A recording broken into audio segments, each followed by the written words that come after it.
Om Shri Gurubhyo Namaha Harihi Om. So we come back to Radhama Ashram again, and it's a beautiful day of Lord Krishna's Janmashtami today. And there are a lot of stories about this mystic guru who is called Jagat Guru, Krishna Mande Jagat Guru. He is the guru for everyone. Now we start with a little invocation of Lord Krishna now. Sachidananda Rupaya Vishvotpatyadi Hetave Tapatraya Vinashaya Sri Krishnaya Vayam Numaha Sachidananda Rupaya Krishnaya Klishtakarine Namo Vedanta Vedyaya Gurave Buddhisakshini. So it's said that Lord Krishna is the guru of all the Vedanta, the entire gist and cream of Advaita Vedanta. Most of us are familiar with his Gita, Bhagavad Gita, and he gave a like 6 into 3, 18 chapters in Gita in total. And the great saints like Bilva Mangala, they attributed this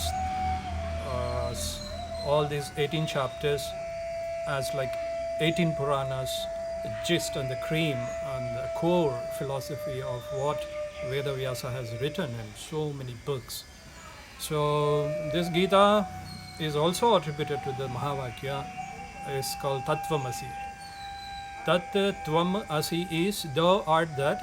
That means I am that, or you are that, or we are that. The whole thing about that I'm the universe and I'm the creation and I'm the God. Aham Brahmasmi Tattva.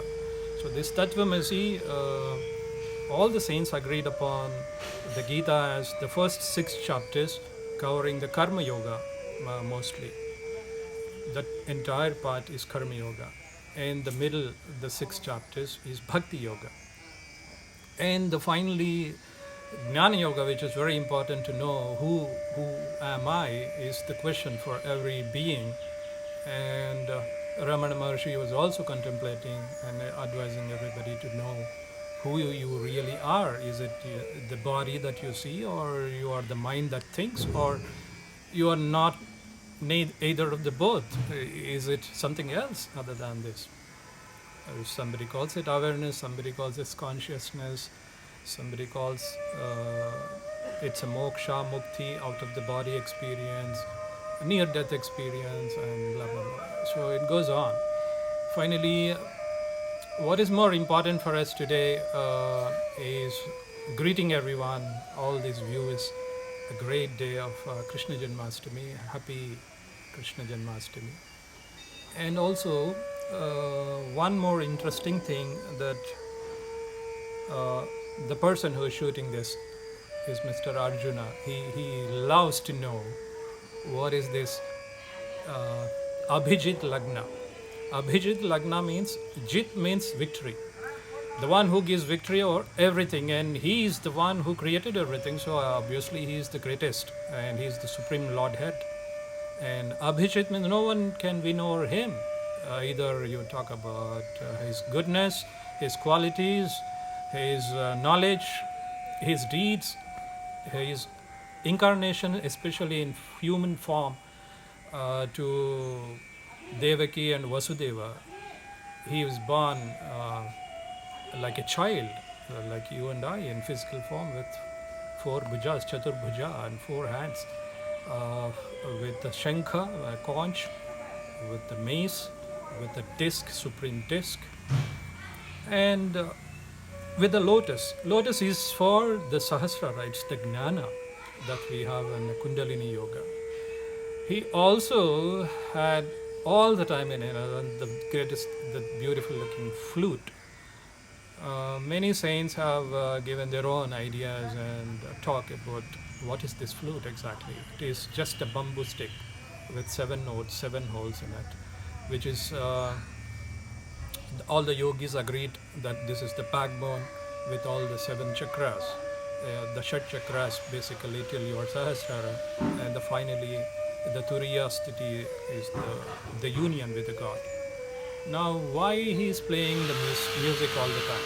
The flute with the Saptaswaras, the seven notes of the Sangeeta, the music, is like the Shat chakras, and finally the union with the God is the seventh chakra. And we also have a seven hill lot in Tirupati, in Tirumala. So all the hills means basically the human body itself is a hill, it's a Mahameru.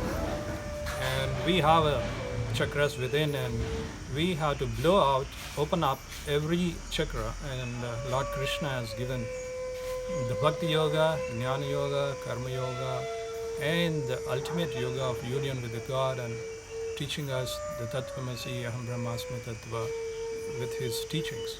And definitely he is the one who is so great. The Samaveda speaks about more of music, the Saptaswaras, and God, Lord Krishna himself claimed in the Gita, he says, out of all Vedas, I'm Swayam, I'm Samaveda.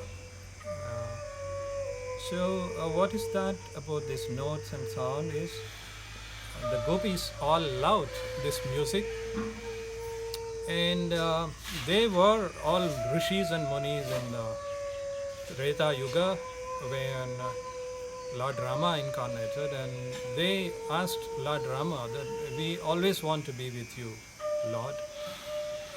Then Lord Rama said, okay, I'll come back as Krishna in my next Yuga. After Treta Yuga, it's Dwapara Yuga. So be with me all the time in form of gopis, and you will be dancing around me, and I'll be playing the flute for you, and you can enjoy time, spending all the time with me. So yogi and muni is always contemplating upon this Om. Is that Om is Krishna himself, none other than Krishna. So why they say Krishna Vande Jagat Gurum is no other god is so highlighted in the scriptures or covered so intensely like Lord Krishna did about his teachings. And Veda Vyasa has put it in a higher level. He says it's a Samadhi Bhasha. My language of the deep, profound meditation is Bhagavatam, and he talks more and more about Krishna in Bhagavatam. So, going back to the Abhijit Lagna, the 12 midnight time, why he chosen this Abhijit Lagna? Astrologically, or all kind of analysis people do, and they say this Sandhi Kala, from the day to night, or even in the midday, the noon, 12 o'clock, is all what joins the morning hours to the afternoon, post meridium, AM to PM, and in the midnight, it is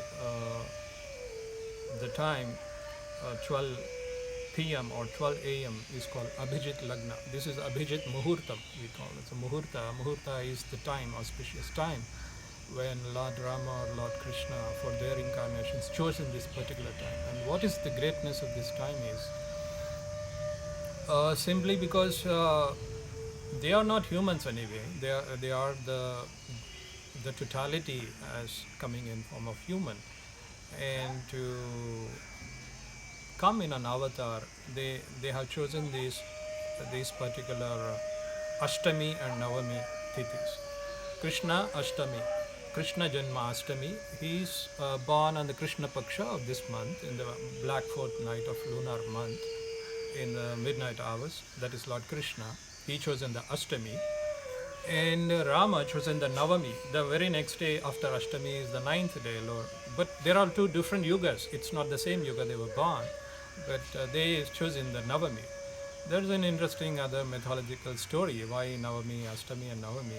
Ashtami and Navami complained to Lord Vishnu one time saying, nobody likes us because Ashtami gives a lot of misfortune.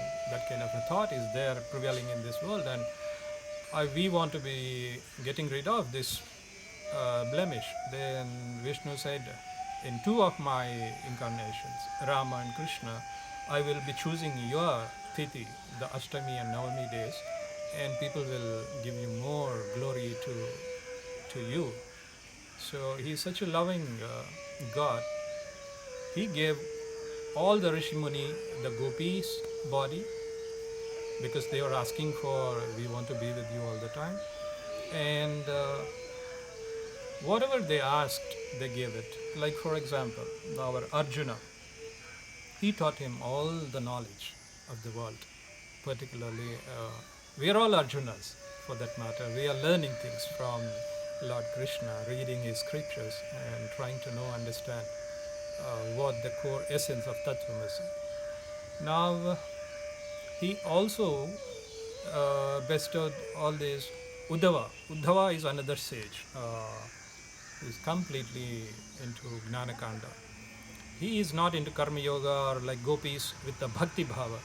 So he always thought that he is the best follower of Krishna. But many times Krishna taught him, you should get rid of this ahankara. It is not you who is a gnani, but at the same time, all the knowledge is required to know and contemplate who you are really. So Uddhava and Arjuna are his favorites. And this Abhijit Lagna, when the Rohini Nakshatra was shining in his fullest luster, when all the low sands and the beaches were shining like a moon, like a diamond glitters, when all the lakes were filled, all the ponds were filled with lotus flowers, when there is a heavenly rain of flowers. This is the Muhurta where Krishna chosen to be with, and he came down as a human in human form to Vasudeva, and Vasudeva, being a father, he just did namaskar to him and said, Lord Vishnu, if you are my son, I may not be taking this because I'm scared. You are a Purna Bhagwan. How can I take you as my son? Then he says, don't worry, you will forget me, that I'm a Vishnu. So with his Maya, he removes all his will, and then he puts them, both of Devaki and Vasudeva and Nandana, and wherever he goes, the gopis, everybody into his own magical spell, that sometimes they forget him who he is, sometimes they think he's just a child like you and I. Now one day, what happened is, Lord Krishna opened his mouth.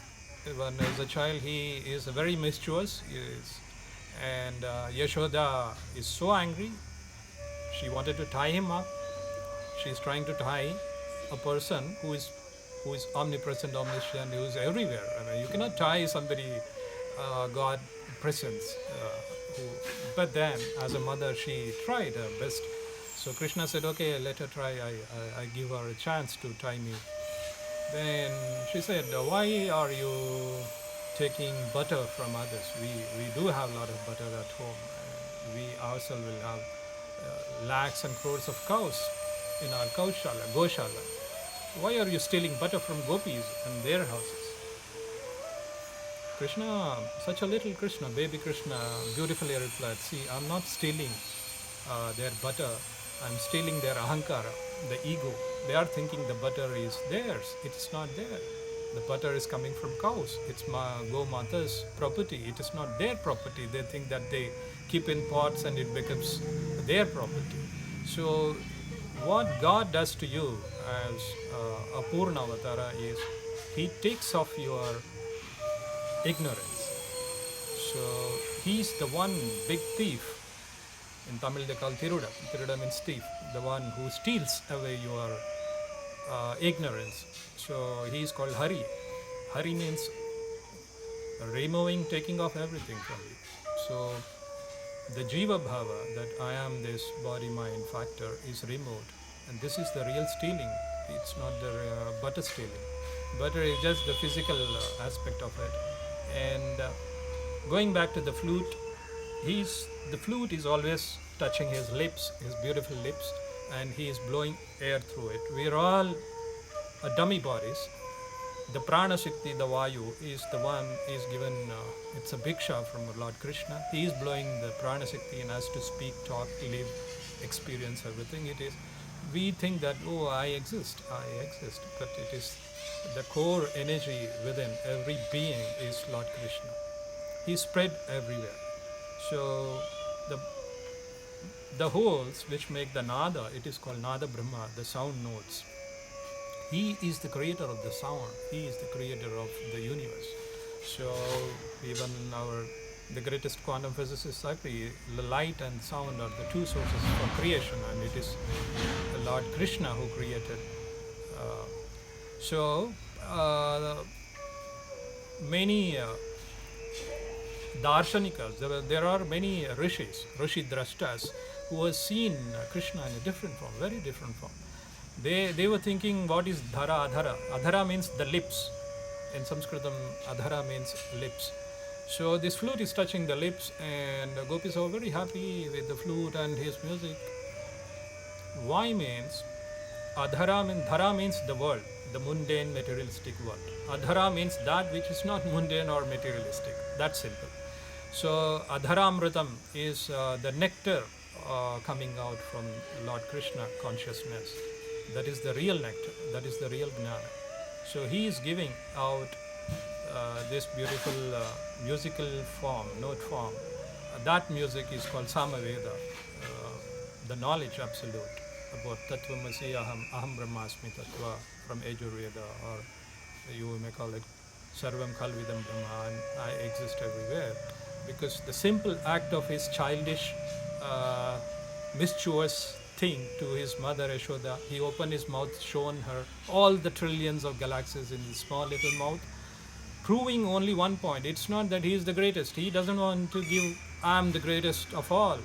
But he is teaching us, you are the universe, you are the creation, you are the galaxies. Don't forget that you are a limited being. And this kind of absolute knowledge that everything is Om, we keep on going back to the same subject, everything is Om and Hari Om. So he, as a child, he is teaching his own mother about the knowledge. But every mother teaches the child, but here the child is teaching his mother. So he is the Godhead, the Supreme Godhead, and he's so lovable. Saints of Vrindavan, they have to say this. We can count every speck of sand in all the beaches. Millions, trillions, billions, maybe more zillions of specks of sand. We can even count that. We can also count millions, trillions, zillions of stars in the universe. But we cannot count the good, glorious events of Lord Krishna in one lifetime. No way. This limitless tattva is called Krishna tattva. Krishna means black, dark. And why dark means entire universe is dark, it's colorless, it's limitless. We think that what we see through the high electronic telescopes is what we see, and we think that's the limit of universe. No, but it exists everywhere, and it's the Krishna tattva, the darkness which is spread across the entire, what to say, there is no name, where is the beginning or where is the end for this universal Krishna consciousness spread across. And it goes on and on. I mean, as I say, no one can talk the greatness of Lord Krishna, not even I, a little man talking about Lord Krishna. But you gave me a chance to talk today as Krishna Janmashtami, to wish everyone.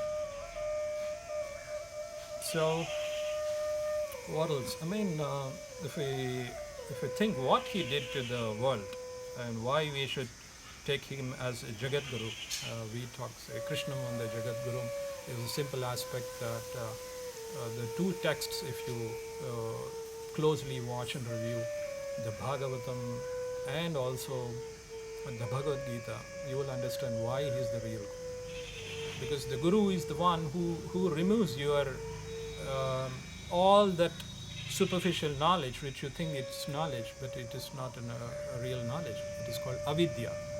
Vidya and avidya, the real vidya is Brahma Vidya, means knowing about yourself is the vidya, and all other knowledge and the research is of no use. It can make you can make a living out of all that materialistic vidyas, the knowledge of the world, but you could never reach this point of the universe. Jiva Brahmaikya Vedanta Rahasyam, the absolute union of Jiva with the Brahma. And now you know that you are Brahman, you are no more a Jiva. This is what Lord Krishna, all the time, right from his childhood till his, we call it the Krishna Nirvana. We don't call gods and incarnations as death. So he said he was sitting under a tree with a bleeding thumb, which is oozing out the blood. And Uddhava is crying, "Oh Krishna, if you leave now, who is going to teach me the absolute knowledge? Please don't leave, please don't die."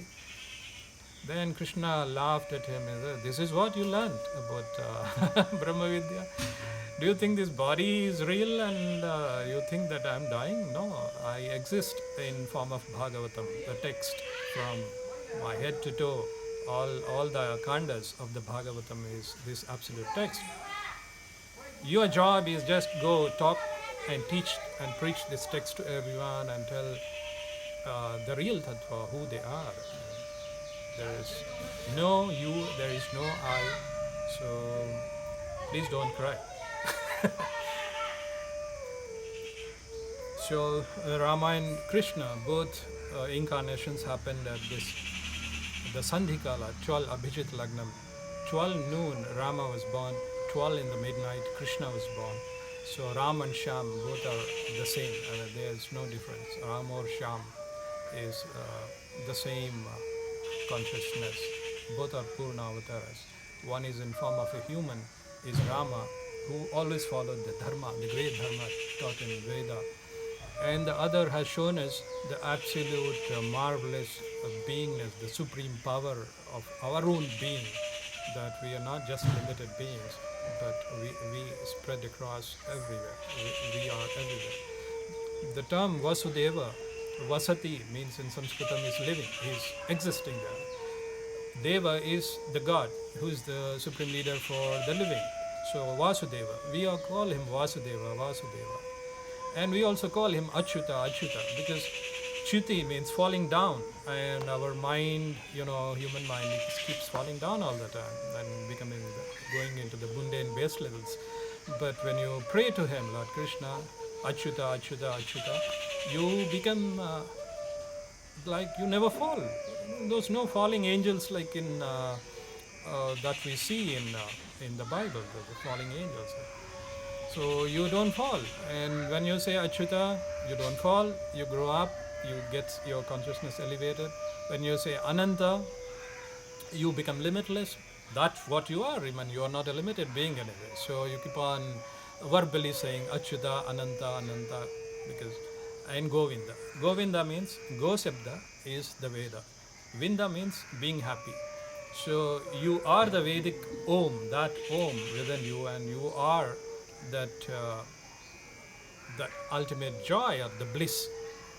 So you are the knowledge, you are the absolute bliss.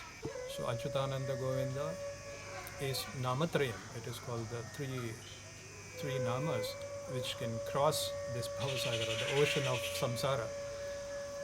And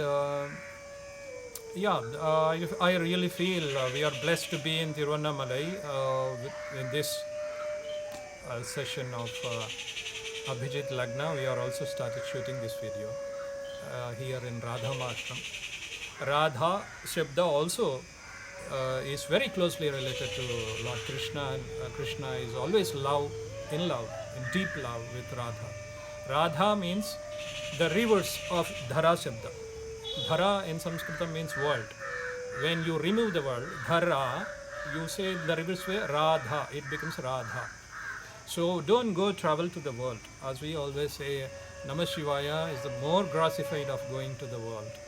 And going back to the Om is your real source, the essence.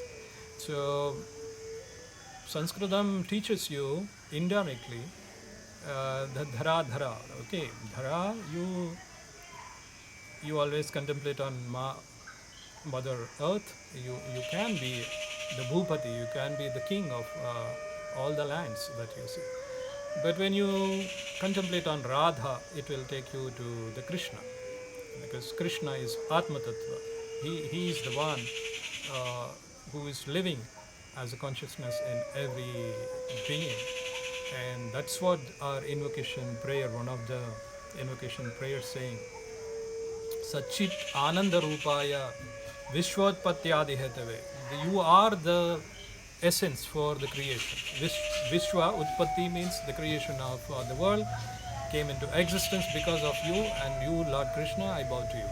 And the other says, Klishtaya Klishtakarane. All that troubles me, you are taking it off and you are making it easy for me. Why? Because he is the Guru, and he is also as a witness. Gurave Buddhi Sakshane. He is as a Guru teaching us the absolute knowledge of Omkara. So that's it. Happy Janmashtami again to all, and you enjoy.